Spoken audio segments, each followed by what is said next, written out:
We said it would be just once. That was the lie. The first one, at least. The truth is, even as the words left my mouth, I already knew they didn't mean anything. Not to me. Not to him.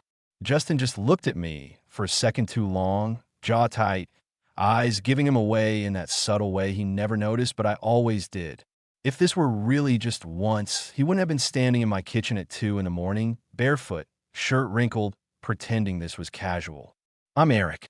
I'm a kind of guy who overthinks everything and pretends I doesn't. And Justin, well, Justin is the kind of guy who says things like just once because it makes the impossible feel manageable. It started months before that night, back when things were still easy enough to lie to ourselves about. Justin moved into the apartment across the hall from mine in early spring. I remember because I was carrying groceries, struggling with a bag that was way too heavy when his door opened and he stepped out like some stupid cliche. Tall, dark hair still damp like he'd just showered, wearing a faded college hoodie and basketball shorts. "Need a hand?" he asked. I should have said no. I didn't. That was the first mistake. We ended up talking in the hallway for 10 minutes. Nothing deep. Where you're from? What you do? The usual. He worked in marketing, just transferred to the city, didn't know many people yet. I told him I was a software analyst, lied about how much I liked it. When we finally went our separate ways, I told myself that was it. Just a neighbor. But then we started running into each other constantly. Laundry room, elevator, the tiny cafe on the corner that somehow burned every espresso shot. At first it felt coincidental, then it felt intentional. Justin had this way of being friendly without being obvious about it. He remembered things, small things. How I took my coffee, that I hated mornings, that I always walked home instead of taking the bus, even when it rained. And I noticed things too, whether I wanted to or not. The way he leaned in when he laughed. How his voice dropped when he was tired. The fact that he never talked about dating, not really. We became friends in that slippery, undefined way adults do. Beers turned into dinners. Dinners turned into hanging out on my couch until way too late. Netflix playing, but neither of us watching. We never touched, not really. But there was space between us that felt charged, like something humming just under the surface. I told myself it was in my head. Justin talked about women sometimes. Casually. Ex-girlfriends, bad dates, the usual complaints. I nodded, played my part, pretended my chest didn't tighten every time he said she. He never asked about my dating life. I never volunteered. Then one night, after too many drinks at a coworker's birthday, he walked me home. I remember the air was cold, the city unusually quiet. We stood outside my building longer than necessary, neither of us making a move to leave. "You okay?" he asked, softer than usual. "Yeah," I said. "You?" He hesitated, just for a second. "Yeah." That was it. That was all. But when I went upstairs, I didn't sleep. After that, the tension got worse. Not dramatic, just heavier. Lingering looks, knees brushing under the table. Silence that felt louder than conversation. We never acknowledged it, and somehow that made it more real. The night everything finally cracked wasn't planned. It never is. Justin knocked on my door, close to midnight. I opened it expecting a joke or an apology for the noise or something normal. Instead, he stood there holding 2 beers, eyes tired, energy off. "Can I come in?" he asked. I should have said no. We sat at the kitchen counter, talking about nothing and everything. Work stress, the city, how weird it is to feel lonely surrounded by people. At some point, the conversation just stopped. Not awkwardly, intentionally. Justin looked at me, really looked at me, and exhaled slowly. "This is a bad idea," he said. I swallowed. "Then why are you here?" He didn't answer right away. When he finally did, his voice was barely above a whisper. "Just once," he said. "That's all. Just to see." I nodded. Even though my heart was already racing, even though every instinct in my body was screaming that this wasn't something you could rewind. And when he leaned in, hesitant, unsure, completely unlike the confident guy everyone else saw, I knew exactly how badly we were lying to ourselves. Because people don't risk everything for just once. And neither of us pulled away. The kiss wasn't explosive. It wasn't movie perfect or desperate or rushed. It was quiet. Justin's lips hovered close enough that I could feel his breath before they actually touched me, like he was giving me one last chance to stop this. I didn't. When our mouths finally met, it was tentative, almost careful, like we were both afraid of what would happen if we leaned in too hard. Then he did. Something shifted the second his hand found my jaw. Not gripping, not forcing, just there warm and steady, like he was grounding himself. I tasted beer, something faintly minty, and the tension that had been building for weeks snapped all at once. I kissed him back without thinking, without holding back, months of restraint bleeding through that single moment. He pulled away first. Damn, he muttered, his forehead resting against mine. His eyes were shut, like he couldn't even look at me yet. This is exactly what I meant. My chest felt tight, my pulse loud in my ears. Then why aren't you leaving? He laughed quietly, a breath more than a sound. Yeah, that's the problem. We didn't say anything after that. Words felt useless. He kissed me again, deeper this time, less unsure. My hands slid to his shoulders, then his back, feeling the tension there, the way his muscles flexed like he was holding himself together by sheer will. When he finally pulled back, his eyes met mine, searching. You okay? I nodded. Too quickly. Yeah, another lie. We moved to the couch without really deciding to. It just happened. We sat close enough that our legs touched, neither of us pretending not to notice anymore. Justin stared at the floor, jaw tight, hands clasped together like he was bracing himself. I've never, he started then stopped. Never what? I asked gently. He swallowed. Never been with a guy. Never even thought I would. He glanced at me, almost defensive. Not like this. I should have been careful. I should have slowed this down. Instead, I said, you don't have to do anything. He looked at me for a long moment. Then he reached out, fingers brushing my knee, tentative again. I know. I keep thinking about you. And I don't know when that started or what it means, but I can't shut it off. Neither can I admitted. That was all it took. The second time we kissed, there was nothing cautious about it. Justin leaned into me like he'd finally made a decision, like something inside him had snapped into place. I felt it in the way his body pressed closer, the way his breathing changed, uneven and shaky. We didn't rush. Not really. But we didn't stop either. Every touch felt amplified. His hand on my thigh, mine his waist. The sharp inhale while my fingers brushed skin under his hoodie. He pulled back at one point, eyes dark, conflicted. Eric, if we do this. I know, I said softly. I know. That's when he said it. The thing that would come back to haunt both of us later. Just once. We didn't make it to the bedroom. The couch wasn't comfortable, not really, but neither of us cared. Justin moved like he was learning himself in real time, every reaction surprising him. There was nothing performative about it. No confidence. Just raw, honest want. After, we lay there in silence, bodies too close, my arm under his head, his fingers tracing absent patterns on my chest like he didn't know what to do with his hands yet. This changes things, he said finally. Yeah, I replied. He sighed. I don't regret it. That scared me more than anything. Justin didn't stay the night. He kissed me once more at the door, slower this time, softer, then stepped back like he needed distance to breathe. Just once. He repeated, more to himself than to me. I watched him walk down the hall, disappear into his apartment, and felt the weight of everything settle into my chest. Because deep down, beneath the lies and rationalizations, I knew something he wasn't ready to admit yet. People don't walk away that carefully from something they plan to forget. And this was only the beginning. The next morning felt wrong in a way I couldn't quite explain. Nothing bad had happened. Nothing awkward, either. But the apartment felt too quiet, like the air itself was waiting for something to be acknowledged. I stood in my kitchen, holding a mug of coffee. I wasn't really drinking, staring at the door across the hall like it might open on its own. It didn't. I went to work, answered emails, sat through meetings, nodded at the right moments. On the outside, everything looked normal.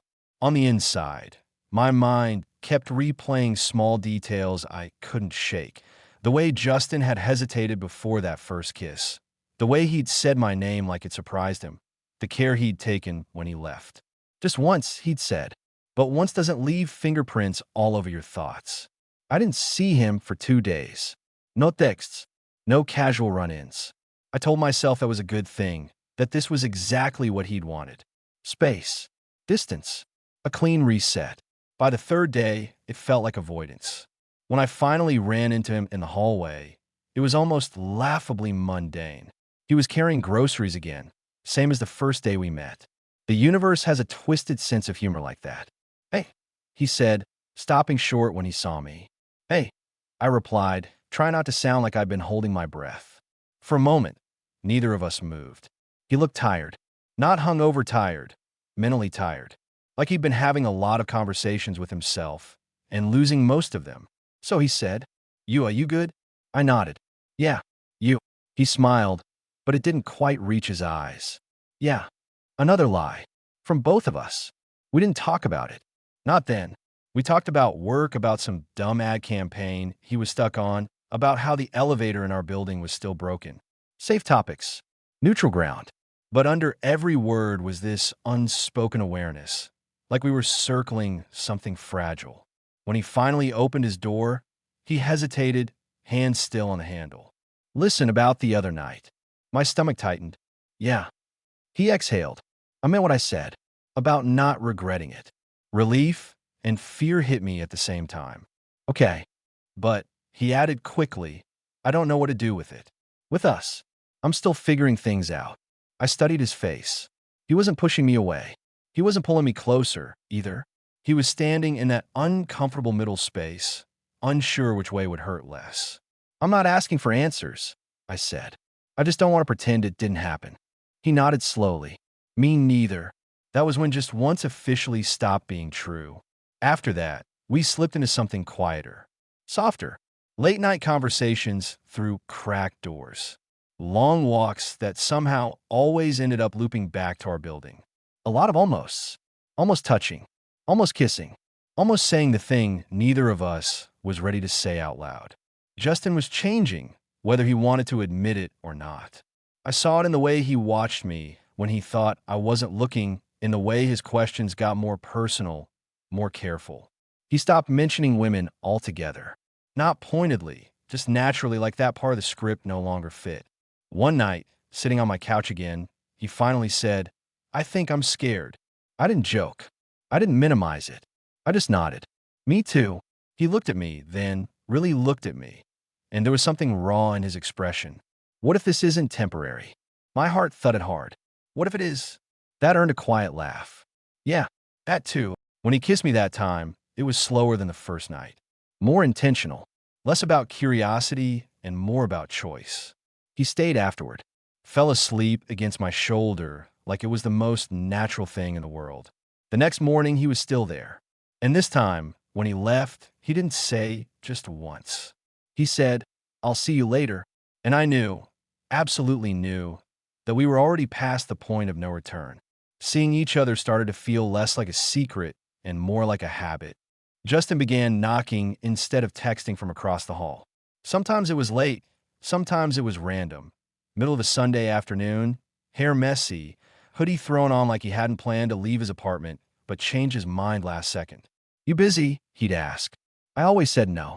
We still hadn't defined anything. No laves. No big conversations. Just this quiet understanding that when we were together, things made sense in a way they didn't anywhere else. He'd sit on my kitchen counter while I cooked, stealing bites, bumping his knee against mine like he needed the contact but didn't want to draw attention to it. The way he looked at me had changed, too. Less guarded, more open, like he was letting himself see me instead of fighting the impulse. But the cracks were there. Justin started flinching when the outside world crept too close. A coworker calling while he was with me. Running into someone he knew while we were out grabbing food. He never pulled away from me, but I could feel him tense like he was bracing for impact. One night, after we'd been lying in bed talking about nothing, he suddenly went quiet. What? I asked. He stared at the ceiling. Do you think people can change without losing everything? I knew what he was really asking. I think people change whether they want to or not, I said carefully. The question is what they're willing to lose to avoid it. He turned onto his side, facing me. His expression was uncharacteristically serious. I don't want to lose you. My chest tightened. Then don't. He let out a shaky laugh. You make it sound so simple. It's not, I said, but pretending this is temporary doesn't make it easier. It just delays the part where it hurts. That landed harder than I expected. I saw in his eyes. A few days later, he asked me to come over to his place instead of mine. That alone felt significant. His apartment was almost identical to mine, just flipped, but it felt like stepping into his head. Cleaner than I expected. Minimal. A little lonely. He poured us drinks and paced for a bit before finally stopping in front of me. I told my sister, he said. I blinked. Told her what? About you. About us. He rubbed the back of his neck. Not everything, but enough. My heart skipped, and she said I sounded happier than I had in years. He smiled softly. Then she asked why I was acting like that scared me. I laughed quietly. Smart woman. He stepped closer, hesitating only for a second before taking my hand. Fully.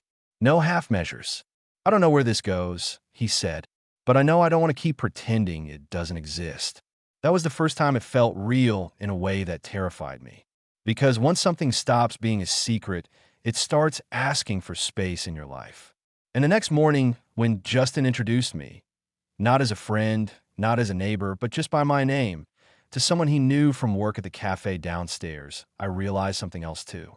We hadn't just lied about it being just once. We'd lied about how much courage this was going to take. And we were running out of places to hide. Things changed after that. Not all at once, but enough that I felt it in the quiet moments. Justin stopped flinching when his phone buzzed. He didn't rush to pull his hand away if someone walked past us on the sidewalk. It was subtle, but it mattered. It felt like watching someone learn how to breathe differently, deeper, even if it scared them. But courage has a price. The first time it really hit him was at a work happy hour he invited me to, casually, like it wasn't a big deal. Just come, he said. It'll be low-key. It wasn't. The bar was loud, crowded with people who all seemed to know each other. I stayed close to Justin, not clinging, not distant either. Just there. He introduced me to a few coworkers, same as before, but this time his hand found the small of my back without thinking. The second he realized he'd done it, I felt him tense. No one said anything. No one stared. No one cared. But Justin pulled his hand away like he'd been burned. I didn't say anything. Not then. I waited until we were outside, the noise fading behind us. The night air cool and sharp. You okay? I asked. He nodded too fast. Yeah, just yeah. I stopped walking. He took another step before noticing. Justin. He turned back, and I saw it then. The panic. The guilt.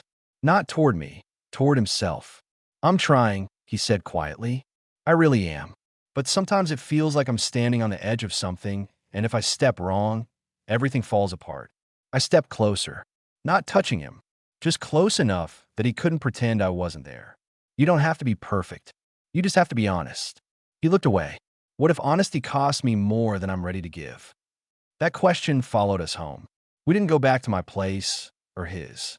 We walked, block after block, neither of us speaking, the city stretching out around us like it didn't care how complicated we were making this.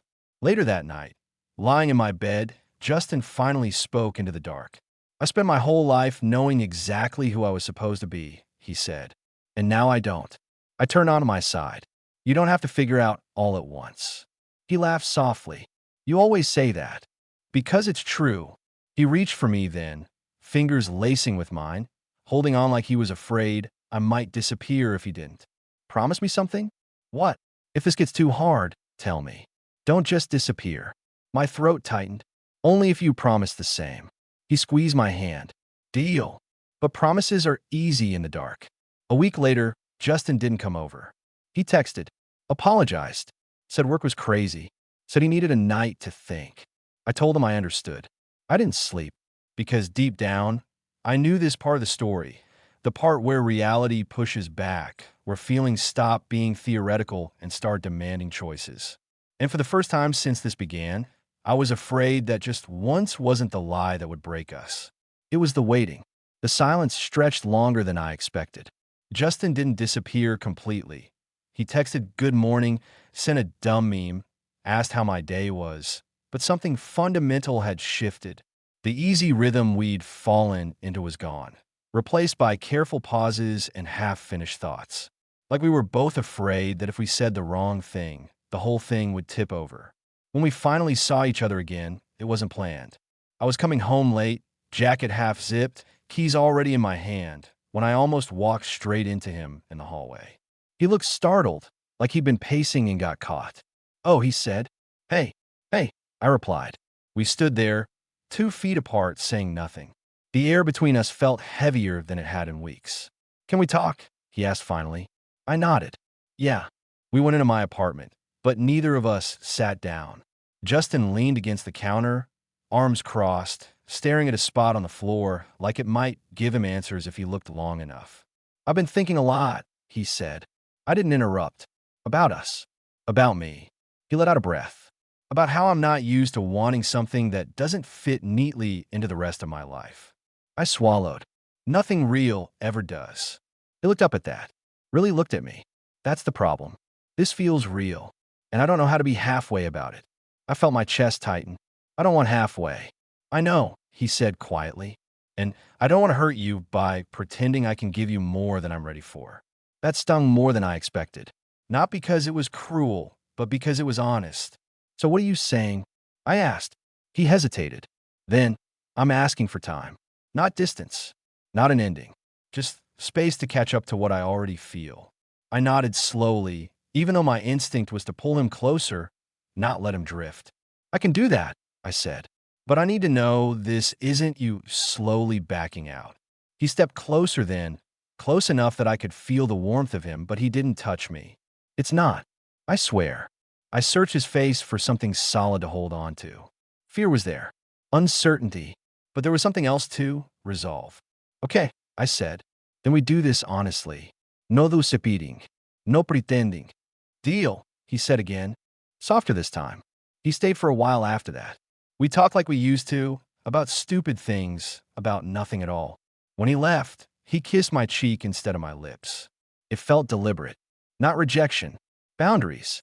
The days that followed were strange but steady. We saw each other less, but when we did, it felt intentional. Justin was quieter, more introspective, like he was relearning himself piece by piece. And I gave him the space he asked for, even when every part of me wanted more. Then one night, out of nowhere, he knocked on my door. When I opened it, he looked different. Not calmer, clearer. "I figured it out," he said. My heart skipped. "Figured out what?" He stepped inside, took my hands as like he'd practiced this moment 100 times in his head. "That I'm done lying to myself," he said. "About you. About this. About who I am when I'm with you." I barely breathed. "I don't know what label fits me yet," he continued. "But I know I don't want to keep you at arm's length anymore." He paused, searching my face. "If you're still here." I didn't hesitate. "I am," I said. And when he kissed me this time, there was no uncertainty in it all. Only choice. And for the first time since this began, just once felt like the past, something we'd outgrown together. After that night, things didn't suddenly become easy. They became real. Justin didn't move in. We didn't announce anything. There were no dramatic declarations or Instagram posts. What changed was quieter and heavier. He started showing up consistently. Not just when it was convenient. Not just when it felt safe. He came over after bad days. He stayed even when the mood wasn't light. He let me see the parts of him that weren't charming or funny or put together. And that scared him more than anything else had. The first real test came a few weeks later when his parents visited the city. He told me about it like it was no big deal, but I knew him well enough by then to hear what he wasn't saying. "They want to grab dinner," he said, not looking at me. "All of us. You included." My stomach flipped. As he hesitated. As someone important to me. Not friend. Not neighbor. Not co-worker. Important. I nodded slowly. "Are you sure you're ready for that?" He met my eyes. "I don't know, but I know I'm tired of hiding." Dinner was tense in that polite, carefully controlled way. His parents were kind. Curious. His mom watched us the way moms do, like she was putting pieces together without rushing to name the picture. His dad asked about my job, nodded thoughtfully, asked Justin questions that had a little more weight than usual. Halfway through the meal, Justin reached for his water, and our fingers brushed. He didn't pull away. That tiny moment did more than any speech ever could. Later that night, Walking home side by side, Justin was quiet. I waited. I think my mom knows, he finally said. And he exhaled. She hugged me longer than usual. I smiled softly. That sounds like knowing. He laughed, a little shaky. Yeah. That night, lying in bed together, Justin turned to me and said, "You know what's weird?" "What?" "I used to think wanting someone like this would make my life smaller." He paused. "But it doesn't. It makes it clearer." I kissed his shoulder. Funny how that works. Not everything was smooth after that. There were still hard conversations. Moments where old fears resurfaced. Times when he needed reassurance, and times when I did. But the difference was this: we didn't pretend anymore. One evening, months after that first lie, Justin looked at me from across the couch, eyes soft, voice steady. "You know," he said, "we never really meant just once, did we?" I smiled. "No, we just needed to say it out loud to get started." He leaned over and kissed me, slow and familiar and full of everything we'd fought to keep. And that's how I knew. Not because it was dramatic, not because it was perfect, but because we stopped running and chose each other anyway.